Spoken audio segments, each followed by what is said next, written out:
No. Okay. Community starts with a connection, and connection starts with a common interest. So my guests here today, and why I brought them together, is because of the common interest of community and how they bring the community together. It is truly a Venn diagram that I have here today. I have a career coach. I have a career coach, an artist. I have an artist, and then I just have a business coach. So talk about coaching, artistry, I guess is the word, and all the fun things in between. And it's so fun how it's like one side of the brain and the other side of the brain kind of all coming together today. So we're bringing the whole brain today. Okay, so who do I have with me today? I have Maya Sharfi. I just already butchered that. Okay. And then I have Papou Koliopoulos. And then I have D. Keller. That one I got really quick. So my guests today are just amazing. I met them all different ways. And I was like, once I was talked and had individual conversations with everybody, I was like, you guys all need to meet because there's so many similarities that you guys have. And I feel like the conversation with all of it is just going to be amazing, and the collaboration and the content. So we're going to just dive into this. So Maya, let's start with you, since you are in the middle of the Venn diagram. No. Actually, let's take this away. D, let's start with you. Okay. Then we're going to go to Papou. Then we're going to go to Maya, because Maya is in the middle of the Venn diagram. Okay. So D, yeah, let's get into you. Let's do it. So you help businesses with strategic planning, and let's talk a little bit about that. Yeah. Policies and procedures and systems. Yeah, I know. That's like the go-to word. I am a strategic advisor for CEOs and artists and visionaries. So I work with entrepreneurs everywhere on their strategic alignment, ensuring that they're moving trajectory with their business objective goals. Sometimes that looks like creating business and procedures. And sometimes it looks like redefining their vision and aligning that back for their overarching goals. Yeah. So I've had the pleasure of working with you. Yes, and it's been amazing and so much fun. Mm-hmm. And then, okay, so Papou, let's get into artistry, because like I love your story, and you were on the podcast. Actually, Dee and Papou were both on the podcast before, and something about you is like you just fell into artistry. Like you fell into being an artist. You realized you love painting. It's something that let's talk about it. I'm gonna let you talk about it because you weren't always an artist. No, I mean, I'm always an artist by nature, but not by profession or career. I guess I'm an artist full time, and I only launched my art live, like to the world, only a couple of years ago, and since then my whole life and life path trajectory has changed entirely.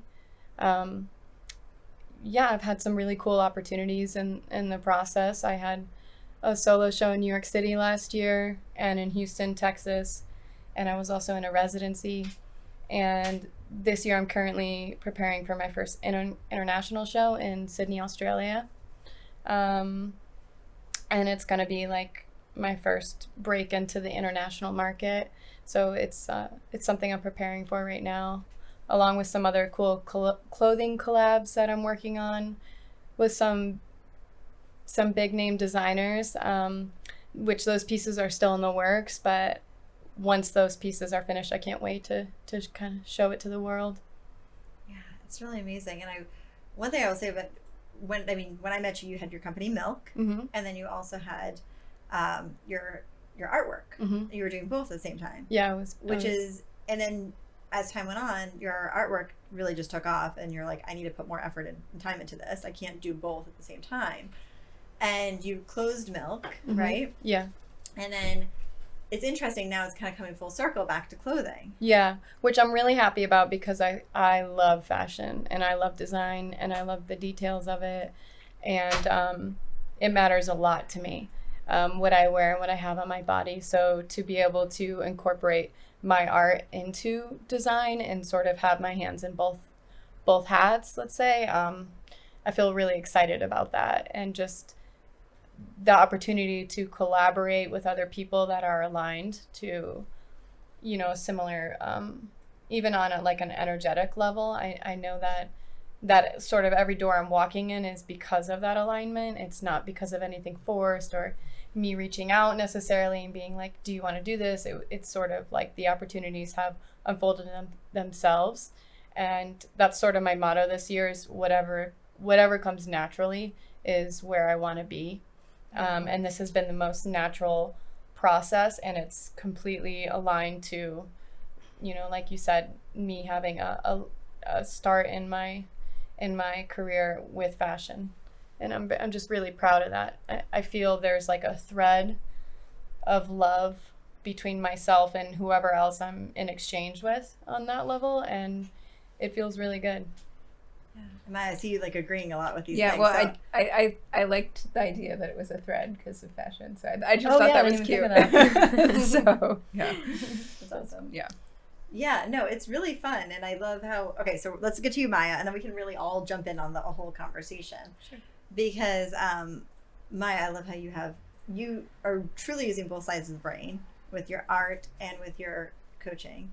So let's talk about that. Like, Yeah. So, okay. So my main thing is career and executive coaching, and I specialize in working with women leaders who are trying to advance to the next level. And sometimes that means getting a new job. Sometimes that means figuring out how to actually get chosen for the promotions you want. And it means knowing how to lead in a way that you are achieving like big results without like eating up your personal life, your time, grind. And so that actually requires using your brain in ways that you haven't before. And like that is so exciting to me. And I feel like everything that I do is about just like, I love my brain. I love your brain. It can do the most amazing things. Like, and I think just, especially women get so many messages that like, this just drives me, like, this is mind boggling, but there's studies around, like 5 and 6-year-old kids. And before then, boys and girls have the same self-identity around like being smart. But in this study, they actually looked at like, so they gave kids 2 different kinds of challenges or puzzles or games. And they were like, these are the ones for kids who are smart, and these are the ones for kids who try hard. And what they found is around age 5 or 6, girls start gravitating towards the one for kids who work hard rather than kids who are smart. And so for me, like a big mission that I have is like sloughing off all of those messages and all of those learned behaviors that make us grind and overwork and try to be A students, when sometimes that A student is actually missing the point because we're not actually achieving like big results with less. So that's what I do. And it's funny because I think I don't see myself going into art full time, but my previous career was a designer, and there's always been this part of me that's loved like visual things and making. And I think the way that I relate to the art that I think speaks to me most is I usually feel like there's a question the artist is trying to answer through the work. And so I do a lot of work that's very abstract and very fluid. And I think what I'm trying, one of the things, right, there's never one thing, but like one of the things that I'm trying to solve for or figure out is, so myself, I'll speak for myself, but this is true for so many of my clients, like we love plans and we love control and we love knowing the rules, and we're really good at playing by the rules. And for me, I'm like, what happens if you pour water and you actually cannot plan what happens and it's unpredictable and then you respond to it? And I'm like, well, I don't want to respond to it because I want to know what it was going to do so I can plan out my response in advance. And like, then it's there and I'm like, how am I going to make the right move, right? And so I just think that like that question of how do you not be controlled and not trying to make it like pretty, because sometimes when you're trying to make a painting pretty, then that's when it backfires and it actually becomes ugly, right? And so I think like for me, I do a studio day every 2 weeks, and it's like, and sometimes I work in between, but I also have a toddler, and so I have limited time. And it's just like coming back and answering that question and being like, I don't really want to be doing this. I'd rather have it like it's uncomfortable, and then like doing that again, you know? oh my gosh, there's so much to unpack right there. I don't know if anybody wants to like. I love that question you Yeah. posed, right? Like, how do you know how to lean into the uncomfortable? I think a lot of that goes into how you learn to trust yourself. And this is true everywhere, whether you're in business or you're in artistry or you're a full-time mom, really. It doesn't really matter which direction you find yourself in, but learning how to trust yourself is one of the most essential skill sets in today's day and age. If you can learn to trust yourself, then you can learn to navigate the resiliency that's needed in the function that we call life, right? Like how to navigate the nuances of unpredictability and as well as the predictability. But learning to trust yourself immediately moves yourself from that question and puts you in a place of sureness. Like, however this moves, it's right for me. So it's a little balance of intuition as well as mind work, but it is really based and like solidified by that trust in yourself. And that's a really interesting space to be in. Yeah, and I think, I mean, I'd be curious to hear how you think about this, Papou, or if this lands in your work, but I think for me, the places, like painting, I don't trust myself, right? I don't trust myself. But the way to learn how to trust myself is to go to places that I don't, and to actually be okay with the fact that I'm just really uncomfortable, and to be like, this is a negative emotion. Like, that is okay. No, I don't want the negative emotion. Run away. And it's like, no, that's okay. Yeah. Like, and then, like over time, I think at least for me, only in retrospect do I have that trust. And so, like, I was thinking, this happened a couple of years ago. I was like realizing, and this is more in my coaching, but I was like, in my business, I'm like, I feel like I can come up with any idea to solve any problem ever. And I was like, I just think my brain is just so brilliant. And then I was like, I love that. And I was thinking back, I was like, when I was in design grad school, I was like, I'm the stupidest person here. I don't have good ideas. Everybody else is smarter than me. Like, I'm an imposter. They shouldn't have let me in. Like, all of that stuff. And it's like, and I was like, I just wanted to be like, hug my previous self and be like, you have a beautiful brain. Like, you just don't know it yet, you know? And like, so I think for me, the thing is, what if the leading edge of how you grow, you just like are going to not feel good? And like, maybe the skill is like feeling good with not feeling good, right? Or yeah, like not, which like, it's on the same continuum, right? That like pain and desire, it's on the same continuum as like not feeling good and feeling good. It's the same balance. So like, you know, one brings the other to fruition. How you navigate that not feeling good space is how you get to that feeling good. Yeah. Right. Also, yeah. There's totally something about the act of creating that is the good feeling space outside of like the judgments we might be giving ourselves. Like whether it's like, you know, like for me, I know that sometimes I can work too hard on a piece and it will ruin it. And I liked it like just like the first few seconds when I laid my hand on the canvas, just like the quick swishes that I might have given. I love it there, but then I'll go in and I'll add these like fine line details, and I'm like, why did I do that? I liked it so much better when it was just like a flow of creation versus a trying of it. And so for me, there's like it takes a skill set to allow yourself to create judgment free. And I know all those emotions that can come with making something that doesn't align, but it's something you created, and that's like the point of it. And I sit with those emotions, and over the last couple of years, I've really learned to sit with emotions like anger and sadness, because I realized I had so much of it inside, but I'm such like a light-filled person, and almost like would fabricate joy because I'm like, no, I don't want to be experiencing these emotions. And so painting over the last few years in the way that I do, and allowing myself to sit with those uncomfortable feelings of like, I don't like this, or it doesn't, you know, it's not what I wanted to make, but just like allowing it to be the thing and allowing the emotions to come. Like sometimes to the point of like, I'll paint with my eyes closed. Because I feel like when we take away some of the senses that maybe might bring our own mind to like cause judgment, it's so much more free, and it's so much more like what I want it to be, which is just creating without giving it boundaries. And then like whatever emotions come from that, just being with them versus trying to change it or fix it. Because like I've found out that if you have those kinds of emotions inside, which I think all of us do, there's likely a reason they're there and need to come out. Totally giving that space, allowing that. Oh, this is so good. All right, we're going to be coming back in just a second with more of all of this goodness that I'm like obsessed with you guys. Chase Studio is about making your home feel like you have a space that reflects your personality, style, and life.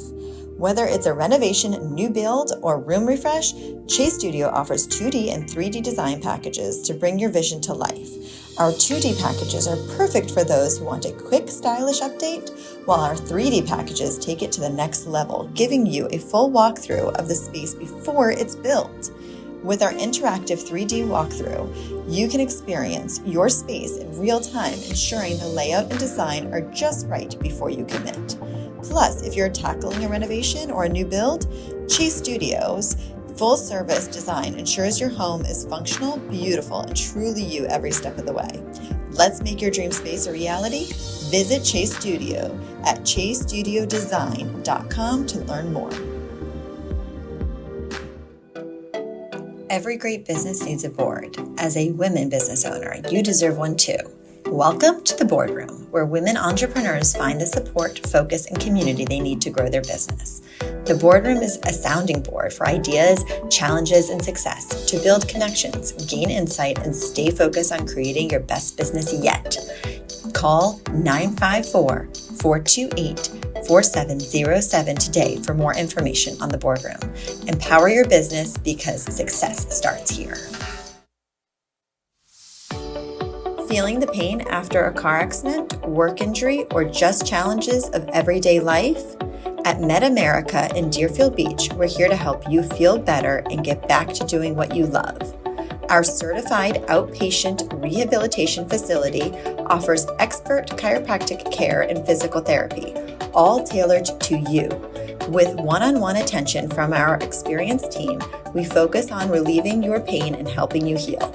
Call 954-428-4707 today or visit medamericarehab.com.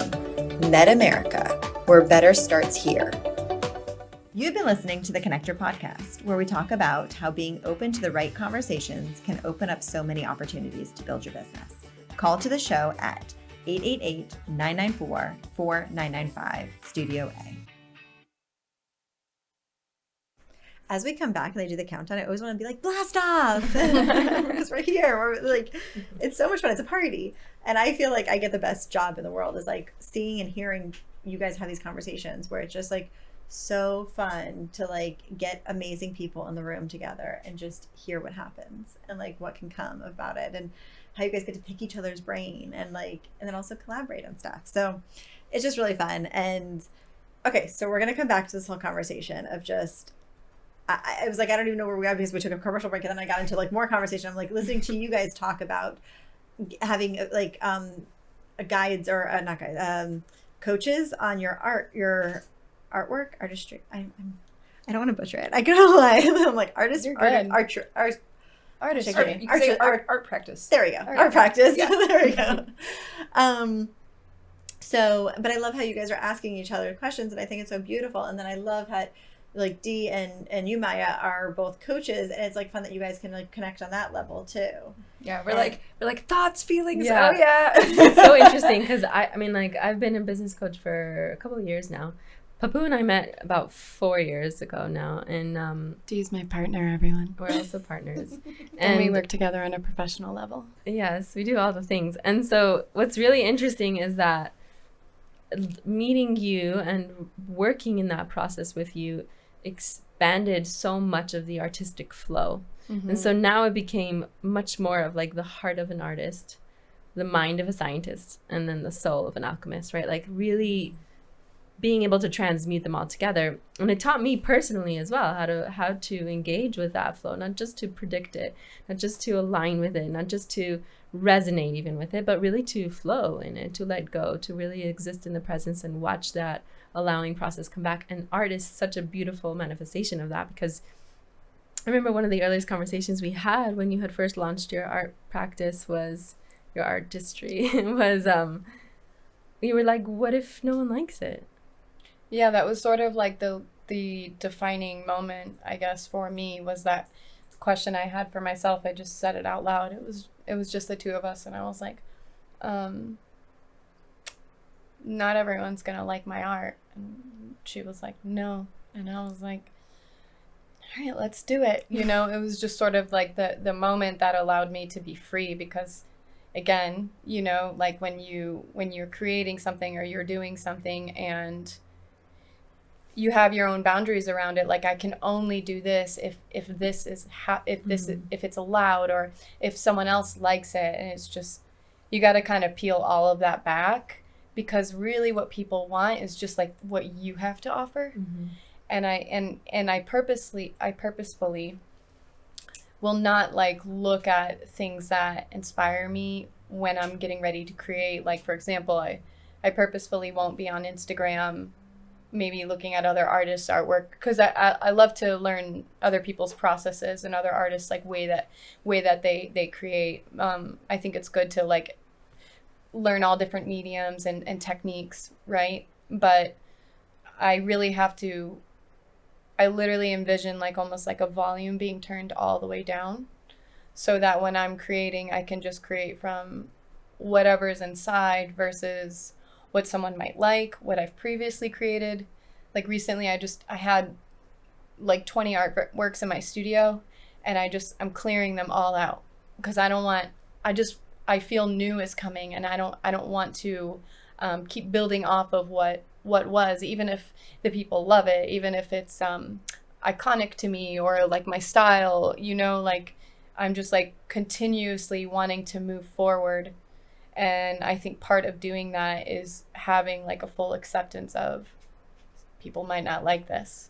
I love this point that you're making here. It's like it's relevant in every industry, right? How you bring forth your personal story, your personal conviction, not even the ones that you made up for yourself yesterday.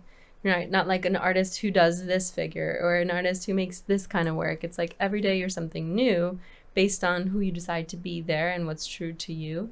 And this is so relevant in functional business. It's the same, because often enough we are limited by the versions of ourselves that we tell ourselves we are. Yeah. Right? Yeah, totally. And I find that like it's even helpful in my personal life, just maybe accepting like I might be the villain in someone else's story. This person might blame me for X, Y, and Z. And I've just like, in a weird way, this process in my art has also been sort of like a beacon for healing within myself, to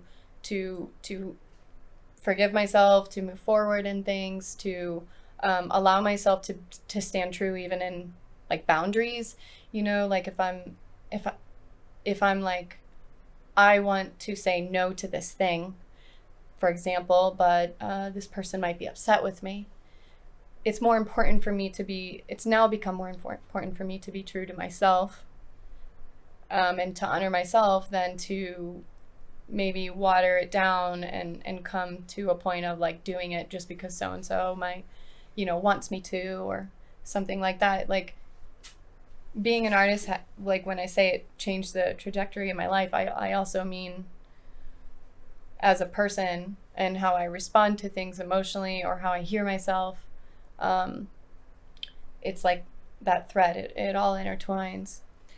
I know, Maya, you want to introduce. I'm going to let you go in, and then well, I have some stuff I have to say too. I was like, in Dee's coach brain, when Papou said, what if no one likes it? Like, I just feel like this is like so helpful or so interesting for everyone. Like, what was going through your mind as a coach when you heard that question? I said no, but not everyone will. Yeah.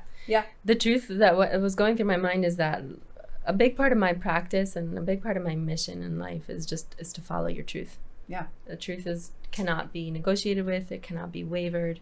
And as long as you're aligning to your own personal truth, you don't have to stand in against or opposition or in competition with anybody else, and everybody else sort of moves to the side. So when she said that, my mind went like, because it was like, good, we finally hit the thing that's going to like pop that bubble, because not everybody will like your work, and that is true about anything you do in life, whether you're an artist or something else, right? And there's only going to be about maybe 10% of people that like the things you do. And again, even in your personal setting, it doesn't really matter if other people don't like it. You're better off alone than you are with people who don't like you or your work. Like, you're better off in alignment with the people and the things and the the environment and everything really that is within your measure than aligning with something that doesn't feel true to you, and you end up betraying yourself. And when you betray yourself, it's hard to sleep at night. And when it's hard to sleep at night, you end up not liking yourself, and the process just continues to infuse disease and discomfort in your life, and you end up paying the price. Yeah, it's interesting because I think like okay, so there are these questions, right, that we have that are really like limitations, and I think when there's something we want to do and we want to explore it, right, like be an artist full time, or I'm sure some of your clients, right, like found a company or pivot the company or whatever. There are these questions that come up, and our brains are so good at protecting us that they like sometimes don't even let us know about the questions. They're like, don't ask, don't articulate that, because once you articulate it, then you're gonna have to answer it. It's gonna be so painful. But then like when you say it out loud, because someone's in a container getting you to say it out loud, and you're like, well, what if no one likes it? Then you can be like, yeah, well, what if no one likes it? And your brain, fun. Yeah, well, your brain is like, we haven't, like, that has been, we have renovated. That was like an alley, a blank wall. We were like, don't look here, like. No, actually, we want you to look here, and let's see if we can break through and see what we come up with, right? Because then sometimes, like, the brain that's trying to protect you doesn't want you to even consider that, because you would answer the question and then be like, and then I'll be all alone and no one will love me, right? Which is probably the answer it thinks is true. But then with your conscious mind, you can say, you can be like, well, what if no one likes it? And then, but what if I find my people? Or like, you know, you're going to have your own answers. But like, what if I find my people? What if I was put here to say this anyways? Like, what if? Right. What if even, you know, no matter if nobody liked it, what if this is my purpose regardless? Yeah. Right. Yeah. And it's like, how do I align with that purpose while still living a very functional life? Yeah. And the question changes completely into, I matter enough that this is worth the consequences. Yeah, and then your brain can get going on like the creative, like sometimes even the limitation is, it's like, like if you look at someone who wants to go after a role that they feel unqualified for, like, what if I fail at this, right? And then, and like you don't even want to ask it, but like once you've formulated that question, your brain can actually use its creativity to be like, what if I failed? What would I do? What would I do after that? Like, what would I do to try to not to fail, even if I can't control it, right? Like, I feel like determination is oftentimes more important than like the qualifications for something. I'm right now reading this book, Think and Grow Rich, and it's talking about this guy that wanted to work with Thomas Edison, and he was totally underqualified. But he made up his mind that he would, and like kind of like everyone thought he was crazy, and he just like put everything into it, and eventually he did, and it changed the entire industry at the time. But it was just his determination that got him there. It wasn't anything else, and I think that our minds are really powerful, and we can kind of create or dismantle any experience or universe that we choose to build if we put our mind to it. Yeah, and then allowing yourself to step into the flow. And then when you're in the flow, everything just becomes easy. And it's amazing overcoming those barriers and those things. All right. Oh my gosh, this is an amazing conversation. I am like, I want more, but I know everybody else does too. So where can everybody find you guys? Because, oh, it's just so juicy. You can find me on Instagram, LinkedIn, my website, quippedmethod.com. Papou, where can we find you? You can find me on Instagram at Papou with a few underscores at the end. 4 to be precise, right? 4 underscores. I hang out on LinkedIn. That's where I am. That's where my clients often are. And yeah, love LinkedIn. Come find me there. But you can also just shoot me a note and email if you ever want to reach out. Maya, Maya at buildyourselfworkshop.com. I love that. Thank you guys so much for being here. Thank There's you. so many key takeaways. And I love that it's like whatever comes naturally, I want to be. Like I love that's what you said, and it was just like, oh, totally hit home for me. And working hard and going past the why, it brings you into the flow. And also, all people want is to have. I wrote these down, and I'm so like in the conversation that I was like, I didn't want to take a second to write them down because they were so good. But all people want is to be authentic so that like their offer just comes through. And it's hard to be authentic, and it's hard to just truly trust themselves and lean into themselves. But that's all that we want. And that's when the flow happens. Okay, guys, I look forward to seeing you all next week for a whole new episode. Thank you for taking the time out of your day to connect with me here. I love to hear more from you at arieltheconnector@gmail.com. See you all next week for a whole new connection.